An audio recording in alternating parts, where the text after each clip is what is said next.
Welcome to Shelby Stitcher. This is Joan Parker. I wanted to show you what my desk looks like. There's all these short strips here in the front.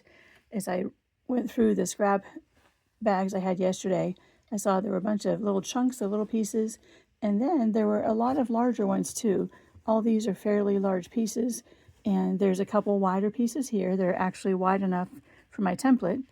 The only thing I need to make this new project of mine, which is I'm calling a dot pillow at first, because if I like the technique for the construction, I might make a quilt out of the whole thing. I'm using a canning jar lid to cut out my circles, and I'm using a white colored pencil to mark the template on top of the fabric. I just lay it on there, make sure it's wide enough on both ends, trace around the outside with the white pencil, and cut it out. I've already made a few blocks, and you'll see those in the rest of the video. Some are pieced, and I have just one or two already that are just one single piece. And I should have had this out ready to show you, but there's one that is all one piece. And just put string picker on my gravestone because that's what I am. Anyway, I hope you enjoy this little video. Here's one of the dots that is actually pieced from 3 fabrics. And I just pin it down on my background square and get ready to zigzag it. Here is the dot that I showed you earlier after trimming. You see I overlap my stitches, a couple stitches there.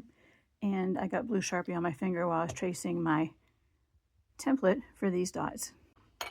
Let me show you one of those real quickly. Here's I using a paper foundation for the pieced ones, and hopefully there won't be too many of those, but you can see that I'll just lay that on there,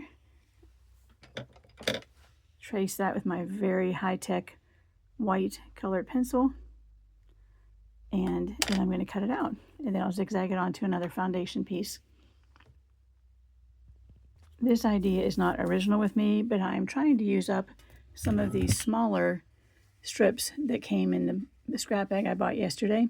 And one good tip for using scraps is that you start with your smallest ones first and then work up to your larger ones, because many of the larger pieces are already wider than my canning jar lid. So I'm going to cut these in one piece. And I'm going to start off small with this by making a pillow. And if I like the construction technique, I will probably make a quilt out of it.